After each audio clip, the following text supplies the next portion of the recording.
నమస్తే సార్. నమస్కారం బాగున్నాం సార్. చాలా పెద్ద పొరపాటు జరిగింది.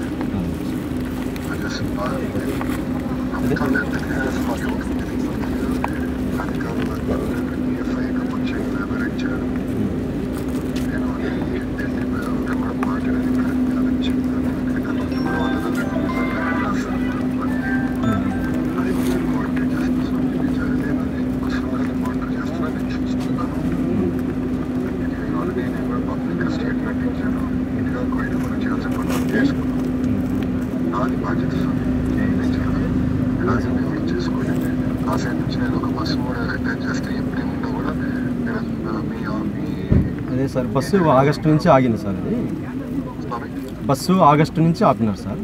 అది అయిపోయింది సార్. నేను ఆర్డర్స్ ఇచ్చేసి అదే సార్ నేను చూసుకుంటా సార్. అదే సార్, నాయన గారు 95లో స్వామి సమాధి అయ్యారు, కాశీ నాయన గారు. ఈయన మన యొక్క షిరిడి సాయినాథన్ లాగా ఈయన గొప్ప మహనీయుడు మా యొక్క ఏరియాలో. నాయన గారు ఎన్నో వందల ఆశ్రమాలు ఉన్నాయి. నాయన గారు వచ్చిన తర్వాతని ఈ అన్నదానం అనేటువంటిది తెలిపాడు. ఫస్ట్ తాతగారికి కూడా ఆ యొక్క తిరుపతిలో అన్నదానం చేయమని కూడా నాయన గారు చెప్పడమే అది. ఎందుకంటే స్వామి ఆయన ఈ యొక్క హైదరాబాద్ కానీ ఈ మొత్తం ఈ రాయలసీమ ఈ తెలంగాణ ఎన్ని ఏరియాలన్నీ బాగా తిరుగుతుండేవాడు ఆయన. కాబట్టి స్వామివారికి నాయన గారు 95లో ఇక్కడ జ్యోతి క్షేత్రంలో సమాధి అయినారు. ఆ సమాధి అయినప్పటి నుంచి ఈ 4 రాష్ట్రాల్లో ఉన్నటువంటి భక్తులందరూ లక్షలాది మంది స్వామివారి దర్శనానికి వస్తూ ఉంటారు. ఆయన ఆరాధన కూడా డిసెంబర్లో జరుగుతుంది సార్. దత్తపౌర్ణమిలో స్వామి సమాధి అయ్యారు. ఈ యొక్క జ్యోతి క్షేత్రంలో పూర్వం గొప్పగా జరిగినట్టు సార్. ఇక్కడ అన్నపూర్ణేశ్వరి స్వామి విగ్రహ స్వరూపంలో ఆయన ప్రత్యక్షమైంది. ఆయన తవ్వించిన తర్వాత అమ్మవారు అన్నపూర్ణేశ్వరి ఆమె నరసింహస్వామి దగ్గర పెట్టేసి అక్కడి నుంచి ఈ యొక్క బయటికి బయలుదేరి ఈ ప్రాంతాలన్నిటిలో అన్నదానం చేయలేను, అన్నదానం గొప్ప అన్నదానకని ఆయన పోయి ఈ యొక్క ఆశ్రమంలో కానీ క్షేత్రంలో కానీ ఆయన పాదం పెట్టి ఇక్కడ అన్నదానం చేస్తే జరుగుతుంది అని చెప్పి అట్లా భక్తులందరికీ ఉత్తేజం తెలుపుతూ మా భక్తుల మనోవేదన అటువంటిది తీర్చుకుంటూ వాళ్ళ కోరికలు నెరవేర్చుకుంటూ స్వామి ఈ యొక్క రాయలసీమ కానీ ఈ 4 రాష్ట్రాలలో ఆయన ముఖ్యమైనటువంటి వాళ్ళు కానీ ఎవరైనా కానీ తనకే తను వచ్చి వాళ్ళకి దర్శనం ఇస్తూ ఉండేవాడు స్వామి. కాబట్టి సార్ ఇక్కడ వీరారెడ్డి గారి టైంలో సార్, ఇక్కడ వీరారెడ్డి గారి టైంలో రోడ్డు వేయడం కానీ కరెంటు ఇవ్వడం కానీ కాశీనాయన మండలి పెట్టినది కూడా నాయన గారి టైంలో మన చంద్రబాబు నాయుడు గారి టైంలోనే ఈ మొత్తం అన్నీ జరగడం కూడా ఆ యొక్క క్షేత్రానికి కరెంటు కానీ రోడ్డు కానీ మండలం కానీ అభివృద్ధి పని అంతా కూడా మీ టైంలోనే జరిగింది.